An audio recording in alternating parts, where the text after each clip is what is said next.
தாய்மொழி. நம்ம இந்த தாய்மொழியான தமிழை வைத்து அன்னை கோமதிக்கு எப்படியெல்லாம் அலங்காரம் பண்ணியிருக்காங்க நம்மளுடைய முன்னோர்கள், பெரும் கவிஞர்கள், எழுத்தாளர்கள் அப்படிங்கிறது தான் இன்னைக்கு நான் பேச போகிறேன். கோவில்கள் ஒரு வழிபாட்டு தலங்களாக மட்டும் இல்லாமல் பல விஷயங்களுக்கு அந்த காலத்தில் பயன்பட்டுருக்கு. கலை வளர்க்கும் இடங்களாக இருந்திருக்கு, கல்வி கற்கும் இடங்களாக இருந்திருக்கு.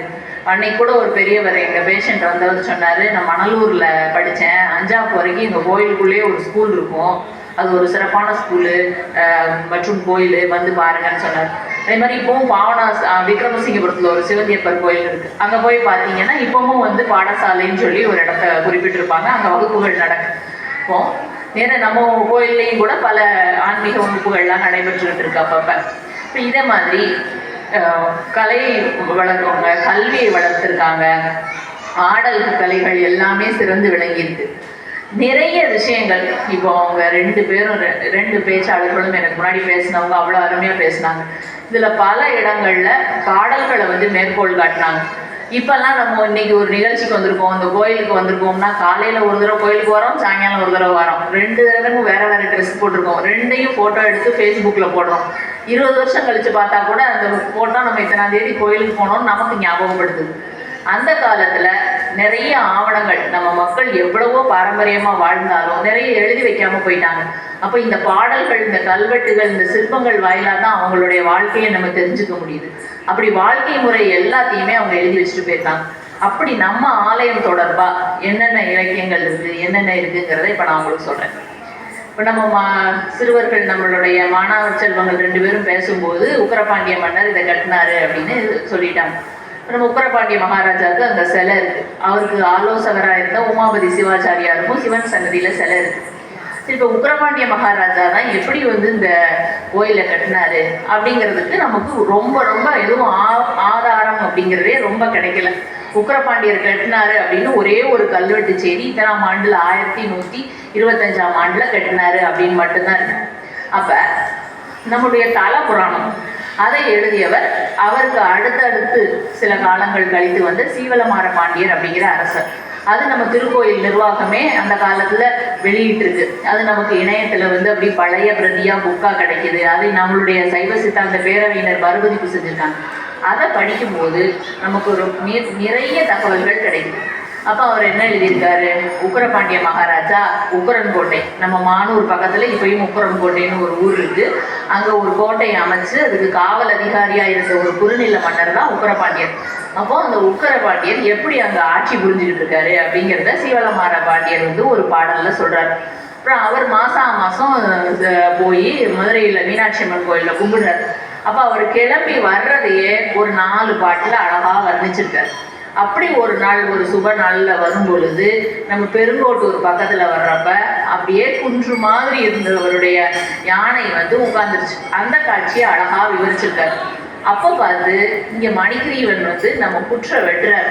அந்த வெட்டுறதெல்லாம் அப்படி சொல்லும் போதே புல்லரிக்குது. அந்த மாதிரியான ஒரு காட்சிகள். அவருக்கு அங்கேருந்து ஒரு சிவலிங்கம் கிடைக்குது. அப்போ கிடந்த உடனே அவர் என்ன மேலெல்லாம் மண்ணு பட மணிகிரீவன் என்ன செய்கிறாரு, உருண்டு பரண்டு ராஜா வந்திருக்கிற செய்தியை கேட்டு ஓடுறாரு. ஏன்னா அந்த ராஜாவுக்கும் மணிகிரீவனுக்கும் முன்னாடியே தொடர்பு இருக்கு. அவருடைய ஊரை சேர்ந்தவர் இங்கே அனுப்பி வச்சிருக்காரு நம்ம பகுதியில் இதுக்கு முன்னாடி இருந்த புன்னை வனத்தை காவல் காக்கிறதுக்காக.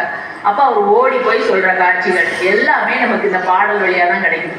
இதில் நிஜமும் இருக்கலாம், கற்பனையும் இருக்கலாம். எப்பயுமே கவிஞர்கள் பொய்யர்கள் அப்படின்னு தான் சொல்லுவாங்க நிறைய பேர். பெண்ணை நிலவுக்கு ஒப்பிடுவார்கள். பெண்ணுடைய நகத்தை நிலவுக்கு வெட்டி போட்ட காலத்துலலாம் குட்டி நிலவு தெரியுது அப்படின்லாம் பாடுவாங்க. ஆனால் பொய் தான் அது. ஆனால் அதில் இருக்கிற உண்மையை மட்டும் நம்ம எடுத்துக்கணும். அது அவ்வளோ அழகான வர்ணிப்பு, உண்மைக்கு மிக நெருக்கமாக இருக்குது. இப்படியாக அவருடைய இதில் எல்லாமே சொல்லியிருக்காரு. யார், சீவலமார பாண்டிய மகாராஜா. அந்த காலத்தில் அரசர்களை பற்றியும் புலவர்கள் பாடியிருக்காங்க. அரசர்களே மிகச்சிறந்த கவிஞர்களாகவும் இருந்திருக்காங்க. அப்போ அவர் அதுக்கடுத்து என்ன பாடுறாரு அப்படின்னா, உக்கரன் எப்படி கோயில் கட்டினாரு, வச்சாரு எல்லாம் பாடிட்டு, இங்கே உள்ள தக்கனைன்னு ஒரு பெண் அவங்களுடைய சாபத்திலேருந்து விடுபட்டிருக்காங்க. இந்திரனுடைய மகன் சாபத்திலேருந்து விடுபட்டிருக்கான். அப்படியாக இந்த கோவிலுடைய சிறப்புகளை எல்லாம் அவருடைய பாடல்ல இருந்து நம்ம தெரிஞ்சுக்க முடியுது. அதைத்தான் நம்ம காலங்காலமாக இன்னைக்கு நம்ம குழந்தைகள் சொல்லிக்கிட்டு வரோம். சரி, இது நடந்தது வந்து ஒரு கிட்டத்தட்ட 14ஆம் அல்லது 15ஆம் நூற்றாண்டுல இது எழுதப்பட்டிருக்கலாம். இன்னொன்று என்ன சொல்றாங்கன்னா, இவர் இது எழுதல, வடமொழி அறிஞர்கள் வந்து நம்ம கோயிலில் தங்கி இருந்து சமஸ்கிருதத்தை எழுதினதை இவர் வந்து மொழிபெயர்த்தார் அப்படின்னு சொல்லக்கூடியவங்களும் உண்டு. இப்போ அதுக்கப்புறம் இது வந்து ஒரு தலபுராணம் அப்படின்னா எப்படி ஆரம்பிக்கணும் அப்படின்னா, ஃபஸ்ட்டு நம்மளுடைய நாட்டுடைய பெருமை, அடுத்து தீர்த்தத்துடைய பெருமை, அடுத்து நகரத்துடைய பெருமை, அதுக்கப்புறம் தான் கோயிலோட பெருமையை சொல்றது மரபா இருந்திருக்கு. அப்ப புளியங்குடியை சேர்ந்த முத்து வீரப்ப கவிராயர்னு ஒருத்தர், அவர் மிகச்சிறந்த இலக்கியவாதி. அவர் என்ன செஞ்சிருக்காரு, அவர் வந்து நம்ம ஊத்துமலை இருக்கு பார்த்தீங்களா, நம்ம பக்கத்துல உள்ள ஊர், அங்க வந்து ஜமீன் இருந்திருக்கு. அதுவும் வந்து கலைகளை இலக்கியங்களை வளர்க்கக்கூடிய ஒரு தளமா இருந்திருக்கு. அங்க வந்து அவர் அரசவை கவிஞராக இருந்திருக்காரு. அப்போ அவர் வந்து இந்த சீவலமார பாண்டியர் எழுதின தலபுராணத்துல முன்னாடி வந்து 6 சருக்கங்களை சேர்க்கிறார். அது வந்து பார்த்தீங்கன்னா எப்பயுமே வந்து தாய் 8 அடி பாஞ்சா குட்டி 16 அடி பாயும்பாங்க. அதே மாதிரி அவர் மிக அழகா வந்து அதை விட நிறைய விஷயங்களை சேர்த்திருக்காரு. இந்த நம்மளோட ஊரோட பெருமையை எப்படி, எத்தனை தெருக்கள் இருக்கு, அந்தணர்கள் வீதி, வணிகர்கள் வீதி, வேளாளர்கள் வீதி, அதாவது விவசாய பெருமக்களுடைய வாழ்வியல் எப்படி இருந்தது, இப்படியெல்லாம் எழுதியிருக்காங்க. பரத்தையர் வீதின்னு கூட ஒன்று இருந்ததாகவும் அதுக்கு ஒரு 4 பாட்டு எழுதியிருக்காரு. இப்படியாக அந்த காலத்தோட வாழ்வியல் நமக்கு கண்ணு முன்னாடி தெரியுது. இதில் எனக்கு மிகவும் பிடித்த பாடல் ஒன்று நான் குறிப்பிட்டு சொல்கிறேன். அது என்ன பாடல் அப்படின்னா, நம்மளோட பகுதியில் கூளை நதி அப்படின்னு ஒன்று பாஞ்சிருக்கு. இப்போ நீட்சேப நதி அப்படிங்கிறது கரிவலம் பக்கம் இருக்கு. அதுலேயே தண்ணியில ரொம்ப வருத்தப்பட்டு இப்போது பெய்த பெருமழை காரணமா கடந்த 2-3 வருஷமா நம்ம அதுல தண்ணியை பார்க்குறோம். அதே நம்ம ரொம்ப கொண்டாட்டமா நம்ம எல்லா பக்கமும் பார்வர்டாகி வருது, நிறைய பேர் போய் பார்க்குறாங்க. அந்த மாதிரியான அழிந்து போன நீர்த்தடங்களை மீட்டெடுக்கணும் அப்படிங்கிற பேச்செல்லாம் அடிபடுது. ஆனா நம்ம இங்க உட்கார்ந்துருக்கிற இந்த பகுதியில கூளை நதின்னு ஒன்று பாஞ்சு வந்திருக்கு. அந்த கூளை நதி எங்கேருந்து வந்திருக்கு, மேற்கு தொடர்ச்சி மலையிலிருந்து தான் வந்திருக்கு. அதில் வந்து கதைகள் நிறைய இருக்கு. அதாவது பிரம்மன் வந்து அதுக்கு தயார் பண்ணாங்க, உற்பத்தி பண்ணாங்க. அது மாதிரி அதில் வந்து ஒரு கங்கையுடைய ஒரு கதை, தென்னாட்டு கங்கைன்னு சொல்லி நம்ம ஒரு முனிவருடைய கமண்டலத்திலேருந்து ஓடி வந்துச்சு அப்படிங்கிற கதைகளை எல்லாம் விட்டுட்டு அதில் உள்ள அழகியலை பார்த்தோம்னா அது ரொம்ப சுவையாக இருக்கு. அது எப்படி எழுதியிருக்காங்க அப்படின்னா, நமக்கே தெரியும் தமிழ்நாட்டுடைய நிலங்கள் வந்து குறிஞ்சி, மருதம், முல்லை, நெய்தல், பாலை, இந்த அனைத்து நிலங்களையும் அதில் வந்து அந்த அந்த நதியை பற்றின விவரிப்பில் புளியங்குடி முத்து வீரப்ப கவிராயர் கொண்டு வர்றார். அது எப்படி சுவையாக கொண்டு வர்றாரு அப்படின்னா, மலையில் என்னென்ன விளையுது, சந்தனம் கிடைக்குது, தேன் கிடைக்குது, அப்படியான இயற்கை வளங்கள், பாறையில் வந்து அப்படி தங்க துகள்கள் மின்னுதான், அதையெல்லாம் எடுத்துட்டு அந்த நதி கிளம்பி என்ன பண்ணுது, குறிஞ்சி நிலத்துல மக்கள் ரொம்ப உச்சியில யாருமே இருக்க மாட்டாங்க. இப்போ பாவனாசத்துல எல்லாம் உள்ள நம்மளை விட மாட்டாங்க. அங்க பஃபர் ஜோன் வாங்க, புலி யானைகள் அதான் இருக்கும். அங்க இருந்து எடுத்துக்கிட்டு யானை உதுத்து போட்ட தங்கத்தெல்லாம் எடுத்துக்கிட்டு கீழே வருதான் அந்த நதி. வந்து குறிஞ்சி குறிஞ்சி பகுதிக்கு வந்து என்ன பண்ணுது, குறிஞ்சி நில மக்கள் கிழங்கு அதெல்லாம் உற்பத்தி எடுத்து சாப்பிடக்கூடியவங்களா இருக்காங்க. அவங்களுடைய பொருட்களை எடுத்துக்கிட்டு கிழங்கு தோன்றதுக்கு அவங்க வச்சிருக்கிற அகப்பையெல்லாம் எடுத்துக்கிட்டு அப்படியே கிளம்பி வருது. அதுக்கடுத்து நடுவில் எங்கேயோ பாலை நிலம் குறுக்கிடுது. பாலை நிலம் அப்படின்னா மக்கள் ஒரு மாதிரி வறட்சியான பிரதேசம், அங்கே வந்து திருடர்கள்லாம் இருப்பாங்க. இப்போ எயினர்கள் அப்படின்னு சொல்லக்கூடிய சிலர் இருந்திருக்காங்க. இப்போ அவங்க அங்கங்கே இருந்து திருடி வச்சிருந்த பொருட்கள், அவங்க வச்சிருந்த கத்தி, அருவாள், அது போன்ற ஒரு ஆயுதங்கள் எல்லாமும் அந்த கூளை நதி கொண்டுட்டு வந்து எங்கே வருது, அது அடுத்ததாக வந்து ஒரு இடையர்கள்லாம் நிறைந்திருக்கக்கூடிய ஒரு காட்டு பகுதிக்கு வருது. அப்போ இடையர்கள் வந்து தன்னுடைய ஆடு மாடை விரட்டுறதுக்கு வச்சிருந்த கம்பு அதெல்லாம் தூக்கிக்கிட்டு வருது. கடைசியா மருத நில பகுதியான நம்ம பகுதிக்கு வருது. அப்ப இங்க கிடைக்கும் போது அந்த ஆத்துல வெள்ளம் வந்து நம்ம தேடி பார்த்தோம்னா இத்தனை பொருட்களும் கிடைக்குது அப்படிங்கிறத சுவையா எழுதியிருக்காரு. கொண்டு வந்து அவ்வளவு வளங்களையும் கொண்டு வந்து நம்மளுக்கு தான் கொடுத்துருக்காங்க. ஆனால் நம்ம வயல் சார்ந்த இடமுமான மருத நில பகுதிக்கு கொடுத்துட்டு இங்கே நல்லா தங்கி வாழ்ந்துட்டு கடைசி என்னன்னாலும் தன்னுடைய தாய்மடியான கடலை நோக்கி, நெய்தல் நிலத்தை நோக்கி எங்கே போகுது, அப்படியே தாமிரபரணியில் கலந்து போய் தூத்துக்குடியில் போய் கடலில் போய் நெய்தல் பகுதிக்கு போகுது அப்படிங்கிறத மிக சுவையாக எழுதியிருக்காரு முத்து வீரப்ப கவிராயர். ஸோ இப்போ இந்த இதில் இருந்து கூளை நதிங்கிறது என்ன அப்படிங்கிறதுக்கான தேடலையும் நம்ம பகுதியில் வந்து நம்ம இப்போ துவங்கியிருக்கோம். நதிகள் அறக்கட்டளை அப்படின்னு சொல்லி சில இளைஞர்கள் நதிகள் பாதுகாப்பு அறக்கட்டளைன்னு வச்சுருக்காங்க. எங்கே இருந்திருக்கலாம், அது கற்பனை நதியா, நிஜமாவே அப்படி ஒரு நதி இருந்துச்சா அப்படிங்கிற தேடல்லாம் நமக்கு இந்த பாடல் மூலமாக வரும். இப்போ கூழைநாதர் அப்படிங்கிற ஒரு பேரும் நம்மளுடைய சிவனுக்கு இருக்கு. அப்போ கண்டிப்பாக அந்த நதி இருந்திருக்கு. அதனால தான் கூழை நதிங்கிற பேர் இருக்கிறதுனால தான் கூழைநாதர்னு வச்சிருக்காங்க அப்படிங்கிறதும் நம்மளுடைய புரிதலாக இருக்குது. இப்போ இது வந்து தல புராணத்தை பற்றி சொல்லியிருக்கேன். இதை எழுதினவங்க 2 மிகப்பெரிய ஒரு ஜாம்பவான்களாக இருந்த கவிராயர்களா இதை எழுதியிருக்காங்க. இதே முத்து வீரப்ப கவிராயர் வேற என்ன எழுதியிருக்காரு அப்படின்னா, கோமதி அம்மன் பிள்ளைத்தமிழ். நம்ம நிறைய இலக்கியம் இருக்கு. இன்னைக்கெல்லாம் ஆங்கில புத்தகங்கள் நிறைய படிக்கிறோம். பல மொழிகள்ல இருந்தும் மொழிபெயர்ப்பாகி தமிழுக்கு நிறைய நூல்கள் வருது. ஆனா தமிழ்ல மட்டுமே சிறப்பா இருக்கக்கூடிய சில நூல்கள் இருக்கு. ஆற்றுப்படை நூல்களை அதுல முக்கியமா சொல்லலாம். அதாவது பெரும்பானாற்றுப்படை, சிறுபானாற்றுப்படை, திருமுருகாற்றுப்படை. அதெல்லாம் என்ன அப்படின்னா, ஒரு பாணர்கள், அதாவது இசையின் மூலமா பாடல் மூலமா அவங்க வாழ்வியலை நடத்துறவங்க எப்பயுமே வறுமையில தான் இருப்பாங்க. சேர்ந்தே இருப்பது கலையும் வறுமை. அப்போ அவங்க வந்து இந்த மன்னன் வந்து நிறைய பொண்ணும் பொருளும் தருவான், பாணர்களை ஆதரிப்பான்னு கேள்விப்பட்டு போறாங்க. அவங்க எதிர்பார்ப்பை ஏமாத்தாம கடையேழு வள்ளல்கள் வந்து அவங்களுக்கு எல்லாம் கொடுக்குறாங்க. அவங்க எதிர்பார்த்த மாதிரி பொண்ணும் பொருளும். சரி, கொடுத்தது பூரா மூட்டை கட்டிக்கிட்டு வந்த வரைக்கும் லாபம் அப்படின்னு நம்ம போய் அனுபவிப்போம் அப்படின்னு நான் நினைப்பாங்க. அந்த காலத்துல இல்லை. அவங்க கலைஞர்கள், தான் பெற்ற இன்பம் பெருகை வையகம் நினைச்சவங்க. அவங்க திரும்பி வர்ற வழியில வறுமையால் வாடும் பிற மக்கள் பாணர்கள்ட்டெல்லாம், நீ அங்க போ, அந்த மன்னன் வந்து எனக்கு இதெல்லாம் கொடுத்தான், அவன் அவ்வளவு சிறப்பு மிக்கவன், அவனை அதை அப்படின்னு அவங்க சொல்ல போய் தான் நமக்கு வந்து முல்லைக்கு தேர் கொடுத்தான் பாரி, மயிலுக்கு போர்வை தந்தான் வேகங்கிறதெல்லாம் அந்த பாணர்கள் எழுதி தான் நமக்கு தெரியும். இதே மாதிரி திருமுருகாற்றுப்படையும் முருகனை போய் நீங்க கும்பிடுங்க அப்படின்னு சொல்லக்கூடிய ஒரு கையை காட்டுறதுக்கு ஒரு பாடல் எழுதியிருக்காங்கன்னா அது நம்ம தமிழ்ல மட்டும்தான் இருக்கு. அதே மாதிரி பிள்ளைத்தமிழ், மீனாட்சி அம்மன் பிள்ளைத்தமிழ், முருகர் பிள்ளைத்தமிழ், பெரிய பெரிய ஆட்கள். இப்போ நமக்கு நம்ம ஊருக்கு நம்ம தாத்தாவை பிடிச்சிச்சு, நம்ம பாட்டியை பிடிச்சிச்சுன்னா, நீங்கள் இலக்கியவாதிகளாக இருந்தீங்கன்னா உங்கள் தாத்தா பாட்டியை பற்றி கூட நீங்கள் பிள்ளைத்தமிழ் எழுதலாம். பிள்ளைத்தமிழ்ங்கிறது எப்படி ஒரு சிறப்பான நூல். நம்ம எல்லாரும் கடவுளை வந்து எல்லா மதத்துலேயும் பெரிய இடத்துல வச்சு கும்பிடுவோம், நம்மளும் பெரிய இடத்துல வச்சு தான் கும்பிடுறோம். ஆனால் அது போக நம்ம தமிழில் என்ன பண்ணுறோன்னா, கடவுளை வந்து குழந்தையா நம்ம பார்க்குறோம். குழந்தை வளர்கிற பருவத்திலிருந்து நம்ம கோமதி அம்மன் பிள்ளைத்தமிழை எழுதுறவரும் முத்து வீரப்ப கவிராயர் தான். அவர் என்ன தெரியுமா எழுதுறாரு, அழகா அவர் வந்து சின்ன பருவம், காப்பு பருவம். புள்ள பிறந்தா என்ன செய்வோம், முதல்ல காப்பு போடுவோம். அடுத்து செங்கீரை பருவம், குழந்தை வந்து ஆய் போகிறது, ஊச்சா போகிறது, அதெல்லாம் குளிப்பாட்டுறது, அதுக்கெல்லாம் பாடல்கள் எழுதியிருக்காங்க. அதெல்லாம் அம்மனை குழந்தையா வச்சு ஒவ்வொரு படிநிலையா அவங்கள வந்து வளர்க்குற மாதிரி ஒரு 10 பருவங்கள் இருக்கு.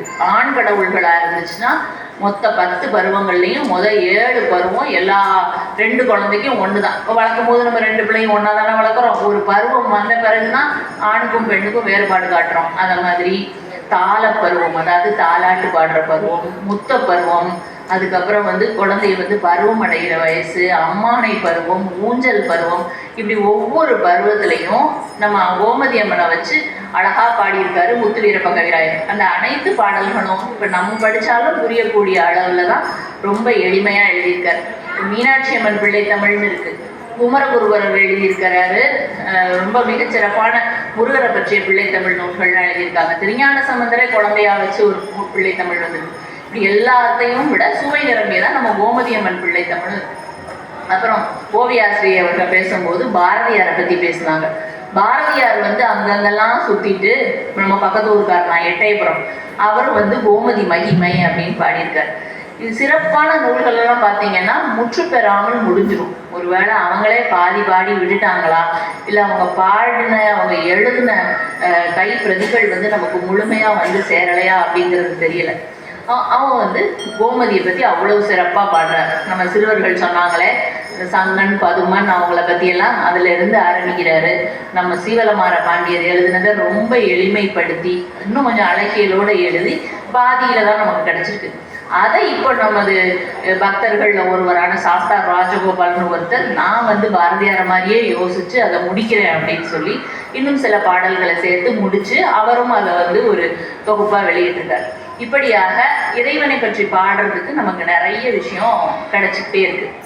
சரி, பாரதியார் பாடிட்டாரு, இவங்க எல்லாமே வந்து பாடிட்டாங்க. இதில் நமக்கு ரொம்ப தெரிஞ்சவர் இன்னொரு பக்கத்து ஊருக்காரர் இருக்கார், சென்னிகுளத்தை சேர்ந்த அண்ணாமலை கவிராயர். இங்கே நமக்கு வடக்கரதை வீதியில் அண்ணாமலை ரெட்டியார் சத்திரம்னு இருக்கு. அது அவருடைய பெயரால் தான் வழங்கப்படும். அவர் ஒரு மிகச்சிறந்த கவிஞர். அவர் வந்து காவடி சிந்தோட தந்தை. சிந்து அப்படிங்கிறது பாடிக்கிட்டே நம்ம காவடி எடுத்துக்கிட்டு எல்லாரும் நடைப்பயணம் போகிறாங்க திருச்செந்தூருக்கு. மதுரைக்கு அந்த சைடு போனால் எல்லாரும் பழனிக்கு பாத யாத்திரை போகிறாங்க. இல்லை பார்த்தீங்கன்னா பாட்டு பாடிக்கிட்டே இப்போவும் ஸ்பீக்கரில் போட்டுக்கிட்டு ஆடிக்கிட்டே நடந்து போகிறாங்க. பின்னாடி வந்து லோட் ஆட்டோ அவங்களுக்கான ஜாமான்லாம் தூக்கிக்கிட்டு ஸ்பீக்கரில் போட்டு வருது. நடனமும் இசையும் கலந்து போகிறாங்க. இப்படி காவடியை தூக்கிக்கிட்டே நடந்து போன அவங்க பாடுறதுக்காக அமைக்கப்பட்ட காவடி சிந்து வந்து மிக மிக ஒரு அற்புதமான படைப்பு. வேறு எந்த படைப்பையும் தூக்கி சாப்பிடக்கூடியது. அதை வந்து நம்ம கழுகுமலை முருகனை பற்றி முக்கியமாக பாடியிருக்காரு. அவரை ஆதரித்தவரும் ஊத்துமலை சேர்ந்த ஜமீன்தார் தான். இருதயாலய மருதப்ப தேவர்கிறவர். அப்போ என்ன பண்ணுறாரு, அவருக்கு திடீர்னு சென்னிகுளம் கவிராயருக்கு உடம்பு சரியில்லாமல் போயிருது. ஊத்துமலையில் தங்கியிருக்கவருக்கு. உடனே அவர் என்ன பண்ணுறாரு, நான் சென்னிகுளத்துக்கு போய், அவருக்கு ரொம்ப கம்மி வயசு தான். இந்த பாரதியார் உட்பட பல கவிஞர்களை பல திறமைசாலிகளை வந்து சின்ன வயசுலேயே எடுத்துக்குது நம்ம இயற்கை. கடவுள் தான் போட்டுக்கிறாருன்னு சொல்லணும். 14 வயசுல வந்து தன்னால் பாட ஆரம்பிக்கிறவர் 29 வயசுக்குள்ள அவ்வளோ பிரமாதமாக பாடி முடிச்சுட்டு 29 வயசுல உடல்நல குறைவால் இறந்து போயிடுறாரு. இப்போ மாதிரி ஆஸ்பத்திரி அதெல்லாம் மருத்துவங்கள் அதெல்லாம் அப்போ கிடையாது. அப்போ அவர் என்ன பண்ணுறாரு, நான் போய் சென்னிகுளத்தில் போய் உடம்பை பார்த்துட்டு வரேன்னு ஊத்துமலையிலேருந்து கிளம்பி வர்ற வழியில் கோமதி அம்மன் மேலே சிறப்பாக பாடல்கள் பாடியிருக்காரு. எனக்கு அது சொல்கிற தொனியெல்லாம் பார்த்தா நான் அந்த பாடல்களெல்லாம் இப்போ விளக்கலை, அதனுடைய சாராம்சத்தை மட்டும் சொல்கிறேன். இப்போ ஆர்வம் உள்ளவர்கள் தேடி படிக்கலாம். நான் பாரு உன்னை நம்பி தான் கிளம்பியிருக்கேன், திருப்பி நான் இதே வழியோடி போனோம், என்னை ஒழுங்காக குணமாக்கி விட்டுரு பார்த்துக்கோ அப்படின்னு சொல்லிட்டு ஊருக்கு போகிறாரு. அப்போ அவருக்கு வந்து ஜமீன்தார் அங்கேருந்து லெட்டர் போடுறாரு. என்ன உங்கள் உடம்பு குணமாயிடுச்சா, எப்போ வாரீங்க அப்படின்னு கேட்குறாரு. உடனே இன்னும் நான் வந்து கோமதி அம்மன் மேலே பாதி பாட்டு பாடியிருக்கேன், மீதி பாட்டு பாட வேண்டியிருக்கு, அதனால கண்டிப்பாக வந்துடுவேன், நீங்கள் இவ்வளோ ரூபா அனுப்பி வைங்க அப்படிங்கிறது முதற்கொண்டு இத்தனை ஆனால் எனக்கு வீட்டு செலவுக்கு அனுப்பி வைங்க, அப்போ பாடல் பாடுறதும் உங்களை பேரை போட்டு தான் நான் எழுத போகிறேன் உபயம்னு, நீங்கள் அதுக்கும் பணம் அனுப்பி வைங்கன்னு அதையும் பாடல் மூலமாகவே எழுதி பதில் கடிதம் போடுறாரு அண்ணாமலை கவிராயர். ஆனால் வந்து இறைவனின் கணக்கு என்னன்னு தெரியல, அவரை வந்து விரைவில் அழைத்து கொண்டு அந்த பாடல்களும் முற்று பெறாமலேயே போய்விட்டது.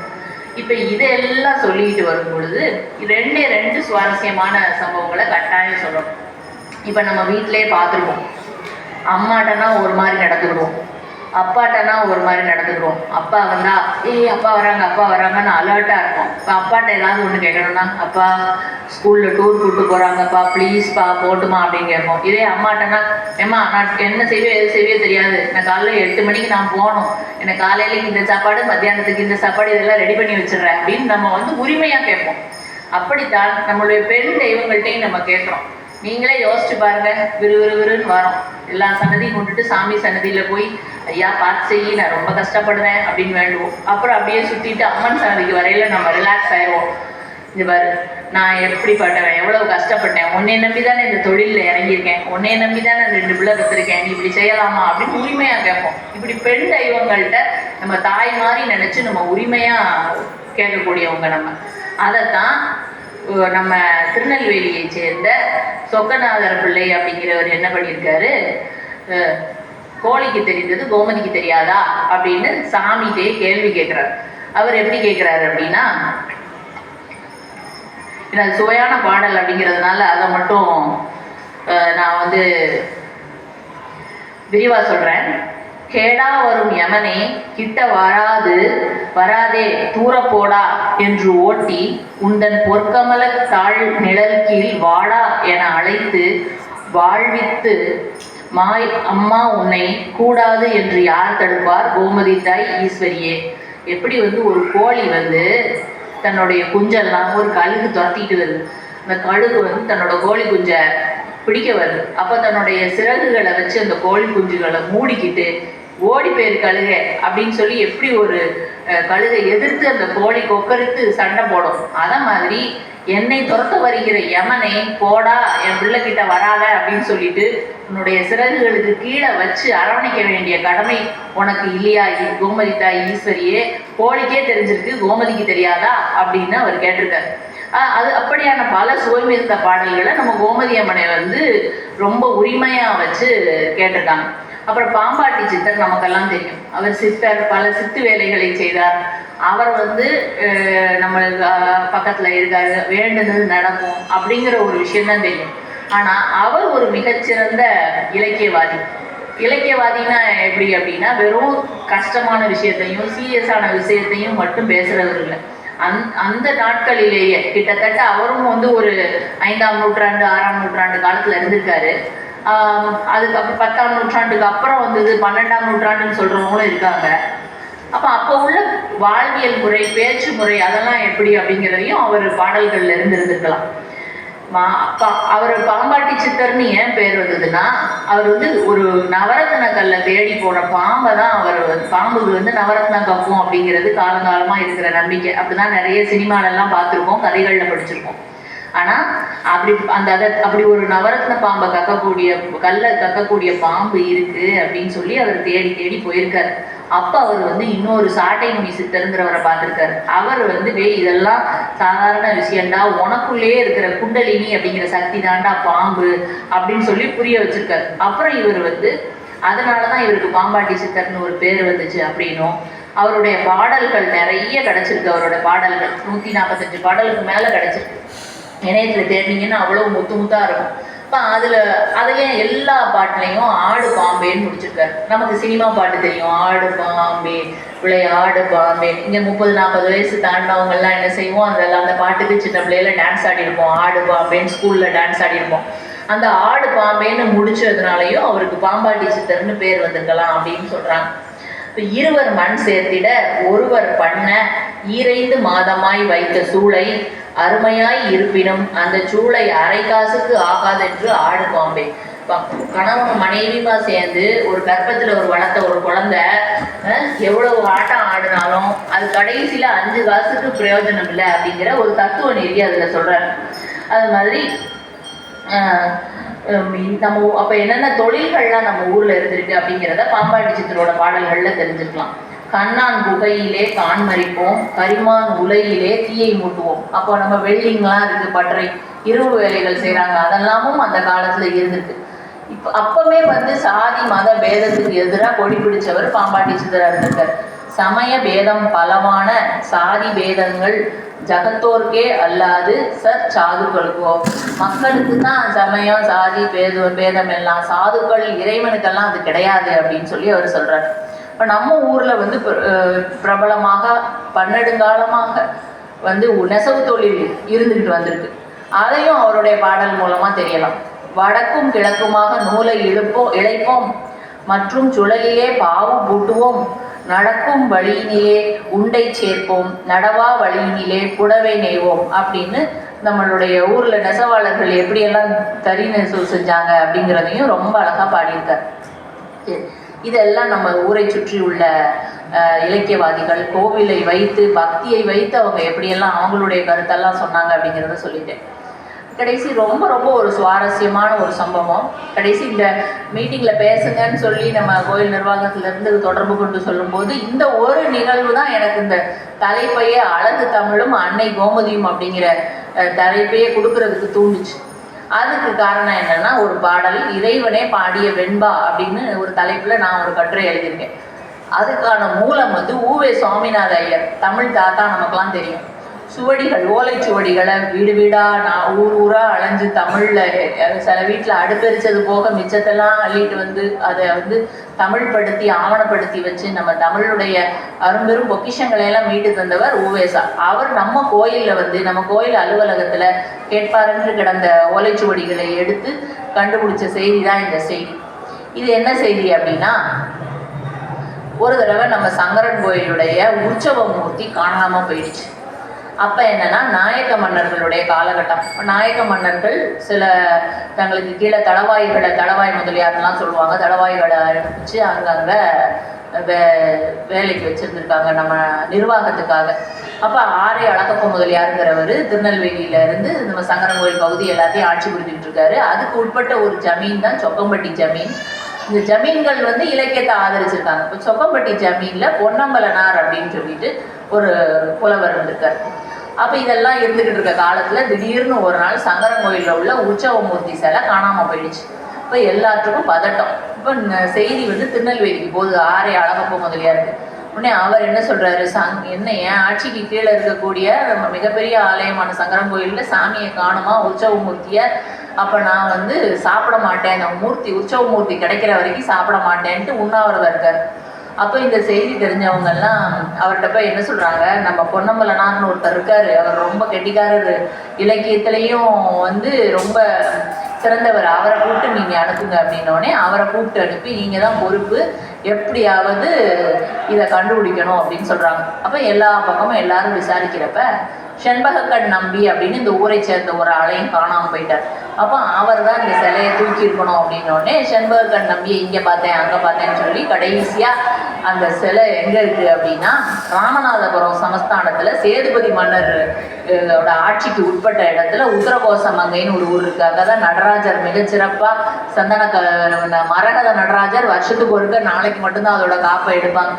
அந்த ஊரில் இருக்குது. இப்போ அங்கே இவன் ஒருத்தன் இந்த சங்கரன் கோயில் சிலை தானே அவங்களுக்கும் தெரிஞ்சிருச்சு. ஆனால் சிலையை வச்சு விற்றுக்கிட்டு இருக்காங்க, ஒருத்தன் வந்து பிளாக்ல விற்கிறான் சாமி சிலையான்னு கேள்விப்பட்டு சேதுபதி அதை கொண்டு போய் உத்தரகோசமங்கையில் வைக்க சொல்லிட்டார். இந்த தகவல் இவங்களுக்கு காது வழியில் கிளம்பிடுச்சு.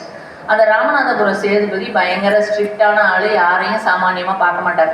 அப்போ இவர் ஒரு ஐடியா போடுறாரு, அவரை பற்றி எல்லாம் விசாரிக்காரு. இப்போ நம்ம ஒரு வீட்டுக்கு போகிறோம்னா அங்கே எத்தனை பிள்ளைங்க, எத்தனை பேர் பெரிய ஆட்கள் இருக்காங்களா, அவங்களுக்கு தகுந்த மாதிரி ஸ்வீட் வாங்கிட்டு போவோம், வைப்போம், அந்த மாதிரி நம்ம முடிவு பண்ணி போவோம். ஒரு ஊருக்கு போனால் அங்கே குளிருமா குளிராதா வேர்க்குமா, அதுக்கு தகுந்த மாதிரி ஏற்பாட்டோடு போகிறோம். அதை மாதிரி இவர் என்ன செய்கிறாரு, ஒரு 100 பேரை பழனிக்கு காவடி எடுக்கிற மாதிரி கூட்டிகிட்டு போகிறாரு. ஏன்னா அவர் ராமநாதபுரம் சேதுபதி யாரையும் பார்க்க மாட்டார், காவடி எடுத்துகிட்டு போகிற பக்தர்களை மட்டும் வாசலுக்கே போய் வரவேற்பாங்க. உடனே இவங்க பாடல்கள்லாம் பாடிக்கிட்டு போகிறாங்க. ராமநாதபுரம் சேதுபதியோடைய கோட்டை வழியாக போகும்போது அவர் வாசலுக்கே வந்து வரவேற்று எங்கள் இதில் தங்குங்கன்னு உபச்சாரம்லாம் பண்ணுறாரு. பண்ணிவிட்டு அடுத்து என்ன பிளானு, எப்போ பழனிக்கு அப்படின்னோடனே நான் 2 நாள் இருந்து உங்கள் ஊரில் உள்ள கோயிலெலாம் பார்த்துட்டு தான் போக போகிறேன், முதல்ல உத்தரகோசமங்கைக்கு போகிறேன் அப்படிங்கிறார். உடனே சரின்னு உத்தரகோசமங்கைக்கு அனுப்பி விடுறாரு ராமநாதபுரம் மன்னர் சேதுபதி. அப்போ அங்கே போன உடனே அங்கே அவங்கள பார்த்த உடனே அங்கே எல்லாரும் இருக்கிறப்ப நம்ம சங்கரன் கோயில் சாமியையும் ஒரு இடத்துல வச்சு சாமி கும்பிட்டு இருக்காங்க. இப்போ அதை பார்த்த உடனே இவர் வந்து கண் கலங்க, பொன்னம்பலனார் வந்து இலக்கியவாதி இல்லையா, அவர் வெண்பா பாடுறார், புற்று எங்கே புன்னைவனம் எங்கே. ஏன்னா இங்கே புற்று இருக்கிற பக்கத்துல தானே நம்ம சாமி இருக்காரு. என்னையா நீங்க வந்து உட்காந்துருக்கியே, உன் பக்கத்துல இருக்க வேண்டிய புற்றை காணும், புன்னைவனத்தை காணும், பொற்கோயில் சுற்றெங்கே, நம்ம ஆடி சுற்று பிரபலமாச்சே சுற்ற காணும், நாகசுனை எங்கே, இத்தனையும் சேரத்தான் அங்கிருக்க எல்லாம் சேர்ந்து அங்க இருக்கு, தேவனி நீதான் தனித்து தூரத்தே வந்ததென்ன சொல் அப்படின்னு சாமியை பார்த்து பாடியிருக்காரு. இது கூடயே இவருக்கு பாதுகாப்புக்கு வந்தவங்கெல்லாம் ராஜா காதில் போய் சொல்லிட்டாங்க, என்னமோ இவர் கொடி வச்சு பாடுறாரு அப்படின்னு சொல்லிட்டு. அப்போ இவரும் என்ன செய்யறாரு, அங்கே திருப்பி ராஜா வீட்டுக்கு போகிறப்ப அவர் நேரடியாக கேட்கலாமா, என்ன விஷயம், கோயிலுக்கு போனீங்களே, நீங்கள் பாடலாசிரியராச்சே, பாட்டு எதுவும் பாடினீங்களா அப்படின்னு கேட்குறாரு. அப்போ இவர் ஆமாம் நானும் ஒரு பாட்டு பாடினேன், சாமியும் பதில் பாட்டு பாடிச்சு அப்படின்னு சொல்கிறாரு. அது என்ன சாமியே பதில் பாட்டு பாடிச்சா, அது என்ன, அதை சொல்லுங்க பார்ப்போம் அப்படின்னு கேட்குறாரு ராமநாதபுரம் சேதுபதி. அப்போ அதுக்கு ஒரு பாட்டு பாடுறாரு இவர், சாமி பாடிச்சுன்னு சொல்லி இவரே பாடுறாரு.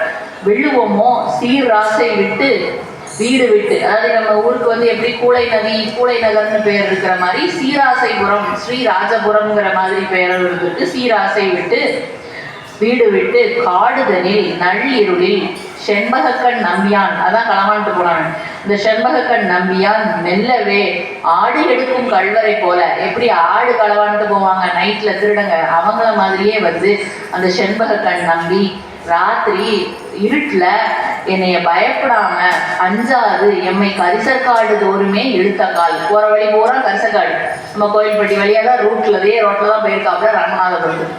அப்போ கரிசக்காடு வழியா என்னைய தரன்னு அந்த ஆடு திருடுற கள்ளன மாதிரி இவன் இந்த செண்பகக்கண் நம்பிங்க என்னை இழுத்துட்டு வந்து இங்கே போட்டான் அப்படின்னு சாமி சொல்லுச்சு அப்படின்னு பாடல் மூலமா ராமநாதபுரம் சேதுபதிக்கு ஒரு பாடுறாரு.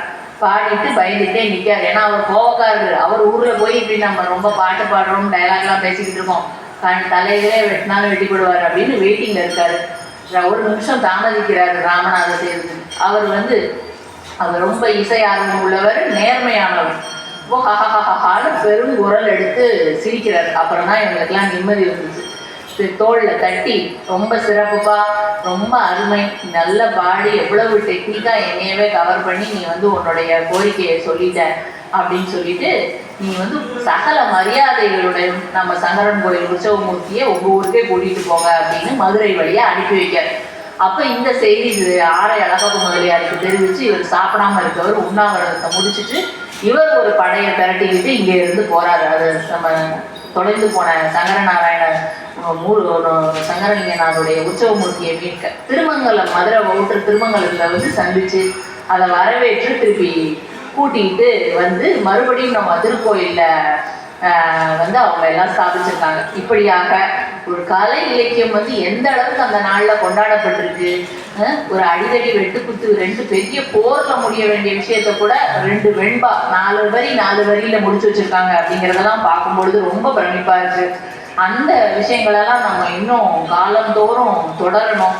நமக்கு ரைட் அண்டர் த நோசஸ் அப்படின்னு சொல்லுவாங்க. சில விஷயம் நம்ம பக்கத்துலேயே தான் இருக்கும், நம்ம பார்க்க மாட்டோம். அங்கே வச்சுட்டே ஒரு பேனாவேங்க தேடுவோம், கடைசி பக்கத்தில் தான் இருக்கும். ஒக்கலில் பிள்ளைய வச்சுட்டு ஊரெல்லாம் தேடின கதை அப்படின்னு சொல்லுவாங்க. அது மாதிரி எங்கெங்கெல்லாமோ போகிறோம், எந்தெந்த பெருமைகள் எல்லாமோ தெரியும்.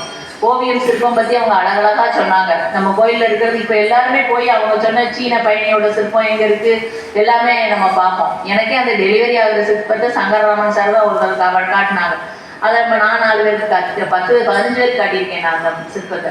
அப்படியாக நம்மளே பார்ப்போம். அப்படி கண்ணு முன்னாடி இருக்கிறது நிறைய நம்ம கவனிக்காமல் இருப்போம். இலக்கிய வளமும் அப்படிப்பட்ட ஒன்று தான். இதை தெரிஞ்சுக்கிட்டு நம்ம ஊர் நம்ம கோயில் பற்றிய பெருமைகளை தெரிஞ்சுக்கிட்டு இன்னும் நம்மளுடைய திறமைகளை வளர்த்து கொள்ள வேண்டும். அனைத்தையும் தேடி தேடி படிக்க வேண்டும் என்று சொல்லி இந்த அருமையான வாய்ப்புக்கு திருக்கோயில் நிர்வாகத்திற்கும் நமது அமைப்புகள் சைவ சித்தாந்த சபை உள்ளிட்ட அமைப்புகளுக்கும் நன்றி கூறி என்னுடன் பேசிய என்னுடைய அழைப்பை ஏற்று வந்த அனைத்து தோழர்களுக்கும் மாணவ செல்வர்களுக்கும் அதை ஒருங்கிணைத்த திரு சங்கரராமன் சார் அவர்களுக்கும் முந்தானத்து தான் சொன்னேன், இந்த பசங்களையும் பேச வச்சு ஓவிய ஆசிரியரும் ஓவியத்தை பற்றியும் பேசினா நல்லாயிருக்கும் அப்படின்னு உடனடியாக தயார் பண்ணி வந்தாங்க.